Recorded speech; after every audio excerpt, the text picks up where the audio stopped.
Doctor Kaushik, अभी तक जितना अनुपम जी से, महेंद्र जी से, लेकिन ये ठीक है, लेकिन कमियां हैं, दोनों लोगों ने कहा, लेकिन 13 जो जनवरी तक ठीक हो जाएंगी। लेकिन जो इसमें सियासत का ऐसा है, अगर अखिलेश यादव बचकानी बातें कर रहे हैं तो आजम खान चच्चा या घटना तो जिसका वो जिक्र कर रहे हैं, रेलवे प्रशासन की भी तो उतनी ही थी। तो यूपीए को उन्होंने उससे जोड़ दिया कि यूपीए में आप थे इसलिए आपकी जिम्मेदारी। लेकिन जिस तरीके से अभी आपने मंगलवार को एक देखा होगा, आतंकी पन्नू का वीडियो वायरल हुआ, फिर अमिताभ यश को आना पड़ा, खुद उन्होंने कहा ऐसी धमकियों और इनसे नहीं डरते। लेकिन उस बीच ये सियासी जो रस्साकशी इन दोनों लोगों में दिख रही है, वो तो कहीं से नहीं दिखाता कि इतना बड़ा कुंभ का आयोजन उसमें भाई भाजपा सपा ने तो ये भी कहा कि अगर आप पास लोगों की कमी पड़ रही है तो आइए हमारे समाजवादी कार्यकर्ता आपको साथ ले। देखो चौहान साहब, सियासत की बात होगी तो जवाब तो सियासत वाले देंगे। बिल्कुल। विपक्ष की तरफ से आवाज उठेगी तो सत्ता पक्ष की जवाब देना मजबूर भी बन जाती है। अब जो अखिलेश जी कह रहे हैं कि आपके पास कार्यकर्ताओं की कमी है, तो हम भेजते हैं 2013 में कार्यकर्ता समाजवादी पार्टी के कहाँ चले गए थे? यह सियासत की बात होगी तो तब आपने, जब आपके पास कमान थी सत्ता की, सारी व्यवस्थाओं को संभालने की जिम्मेदारी थी और आपके नेतृत्व में सरकार चल रही थी, तब हादसा हो जाता है तो कौन जिम्मेदार था? अब आप आईना दिखाने का काम कर रहे हैं भारतीय जनता पार्टी की सरकार को कि आपके पास कुछ कमी है तो हमें बताया जाए। ये सियासत जो दोनों पूर्व वक्ताओं ने कहा, जो मिश्रा जी ने कहा और मित्र ने कहा, निश्चित तौर से मुझे लगता है कि ऐसे आयोजनों पर सियासत नहीं होनी चाहिए थी। और देखिए कि जब 2013 में घटना हुई तो उस पर बहुत ज़्यादा सियासत नहीं हुई।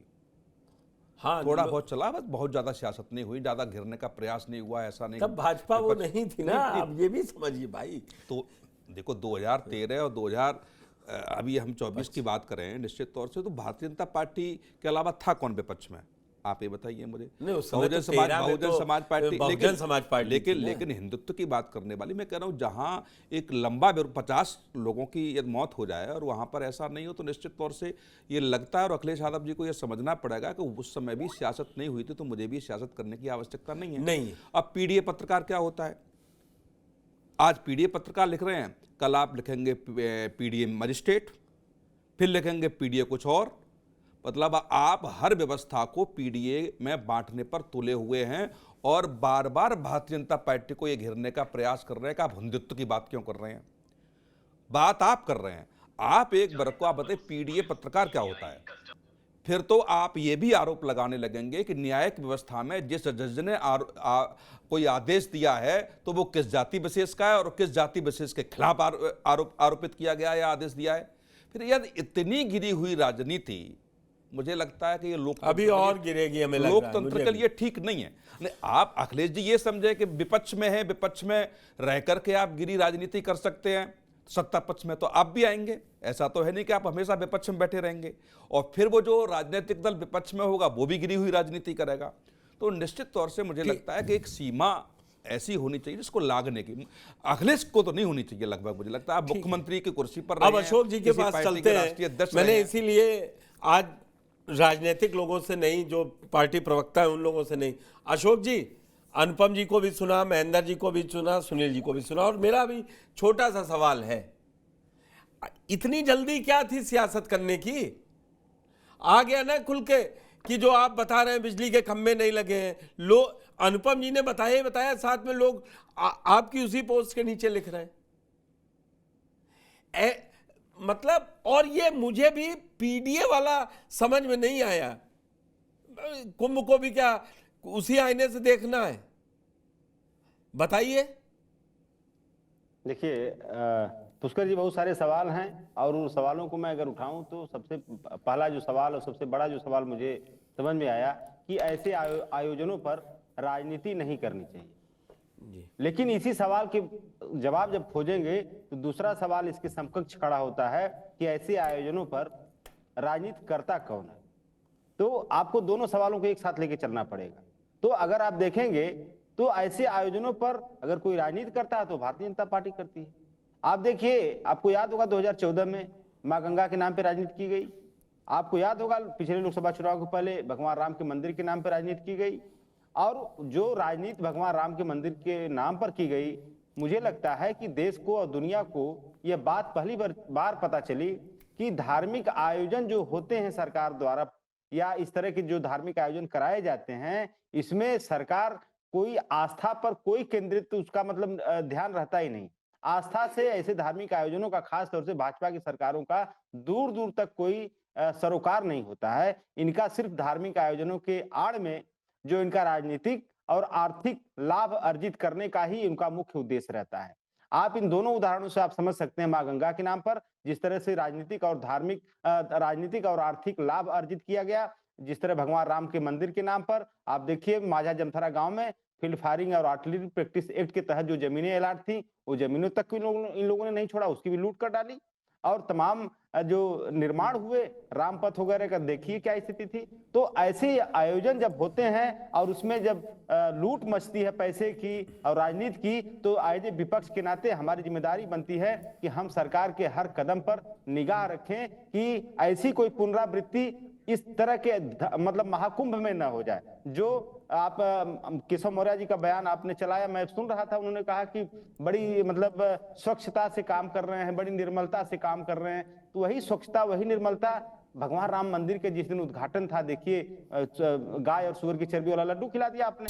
तो अगर प्लीज देखिए अशोक जी, कैसी बात, शांति से डिबेट चलने दीजिए, खिला दिया, अब फिर आप कहेंगे अब उस पे अभी तक रिपोर्ट नहीं आई है। वो छोड़िए ना तिरुपति का, वहां अलग राजनीति थी। मैं ऐसा है, मैं ये नहीं कहूंगा कि आप ऐसा कुछ करें ना, मेरा ये इतना विवाद करने का मतलब है। कुंभ उसकी सेंसिटिव बनी रहे, लेकिन जो हकीकत है वो भी दिखानी है। सियासत करिए, खूब करिए, लेकिन है क्या प्रूफ? देखिए पुष्कर जी देखिए, तो हम लोगों का विपक्ष के नाते यही कर्तव्य है कि सरकार को टाइम पर आगाह करते रहें कि जो पुनरावृत्ति पूर्ववत हुई है उसकी फिर से दोबारा ऐसी घटना न आए। इसीलिए हमारे राष्ट्रीय अध्यक्ष जी टाइम पे ये चीजों को लेकर के उठा रहे हैं। आप देखिए, मैंने 2-3 एग्जाम्पल दिए, लेकिन आपदा में अवसर कैसे तलाश की जाती है सरकारों के, खासतौर से भाजपा की सरकार द्वारा। लास्ट एग्जाम्पल मैं देके अपनी बात खत्म कर रहा हूं।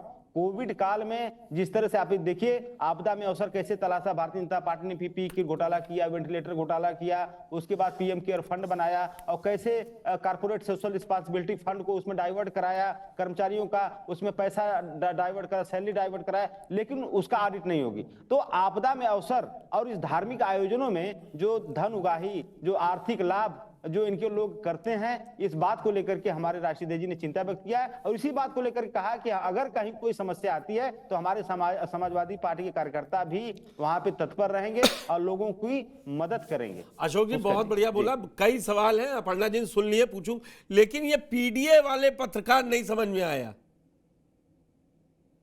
नहीं, पीडीए वाला पत्रकार समझने के लिए ना बता दीजिए वो कौन कौन पत्रकार, पीडीए में कौन कौन पत्रकार है? नहीं, पीडीए वाला पत्रकार मैं बता रहा हूं। देखिए, पीडीए वाला पत्रकार समझने के लिए आपको थोड़ा सा पीछे जाना पड़ेगा। और योगी सरकार या मोदी सरकार जिस तरह से पीडीए के लोगों को हर प्लेटफॉर्म पे, चाहे पत्रकारिता हो, चाहे जुडिशरी हो, चाहे पत्रकारिता हो, चाहे एडमिनिस्ट्रेशन हो, चाहे उनका मंत्रिमंडल हो, जहां भी देखिए वहां पीडीए के लोगों का जो है एक तरह से शोषण हो रहा है, उनको इग्नोर किया जा रहा है। आप योगी सरकार प्रशासन उठा देख लीजिए, कितने 22 साल हमें भी काम करते हो गए अशोक जी, 22 साल हो गए, ये पता नहीं कौन सी राहुल गांधी वाली बीमारी लग गई। पत्रकारों के बनाने में हम लोगों को छोड़ सरकार का क्या रोल होता है? हम लोगों को छोड़ दीजिए ना, इस प्रोफेशन को छोड़ देते तो आपने इसमें भी पीडीए ढूंढ लिया है। देखिए पुष्कर जी, इस प्रोफेशन की ही देन है। मैं किसी के ऊपर आक्षेप नहीं लगा रहा हूं, लेकिन इस प्रोफेशन की ही देन है कि लगातार जो हमारी रैंकिंग है, आप वर्ल्ड लेवल पे रैंकिंग देख लीजिए, प्रेस फ्रीडमशिप इंडेक्स की रैंकिंग आप देख लीजिए, कितनी नीचे चली गई है, कितनी नीचे चली गई है। नहीं गिरी है, ये क्यों हो रहा है? ये नीचे क्यों जा रही है? इसीलिए जा रही है तो पीडीए ही पत्रकार बता सकता है। मैं बता रहा हूं, मीडिया का जो काम है सरकार को आईना दिखाना कि देखिए ये आपकी कमियां है। लेकिन मीडिया क्या कर रहा है? महिमा मंडन कर रहा है। जो काम करना चाहिए कि सरकार को दिखाना कि आपकी कमी ये है और आपको ऐसे करना चाहिए, वो चौथा स्तंभ है डेमोक्रेसी का भाई। अब ठीक, मैंने इसीलिए कहा कि हो सकता है पत्रकारिता शुरू हो जाए। अपर्णा जी ठीक, आपकी बात आ गई अपर्णा जी से। अपर्णा जी, आपने सभी लोगों को सुना, जो पत्रकार और राजनीतिक विश्लेषक थे, उनका मानना था सियासत नहीं होनी चाहिए। हाँ, काम धीमा है इस बार, लेकिन उसकी वजह भी बताई। लेकिन जो आरोप समाजवादी पार्टी लगा रही है, बड़े वो भी हैं भाई, आप लोग कोरोना आया उसमें भ्रष्टाचार कर लिया, ये आरोप नंबर 1 है। दूसरा कह रहे हैं कि फिर जहां मौका मिल रहा है वहां भ्रष्टाचार करते हैं, इसीलिए हम पहले से दिखा रहे हैं हमारे राष्ट्रीय अध्यक्ष जी। और आप उनका सहयोग क्यों नहीं लेना चाहते, समाजवादी पार्टी का, कार्यकर्ताओं का, सॉरी? देखिए, बिल्कुल सहयोग दें। आपके माननीय आदरणीय अखिलेश यादव जी का बहुत बहुत स्वागत है, कृपया करके आइए। उनको तो निमंत्रण राम मंदिर का भी भेजा गया था, पर वो नहीं आए, आना ही नहीं चाह रहे थे। इसीलिए अभी तक दूसरी मैं ये कहना निमंत्रण नहीं चाहूंगी, दिया क्या? उन पर जो सियासत हो रही है,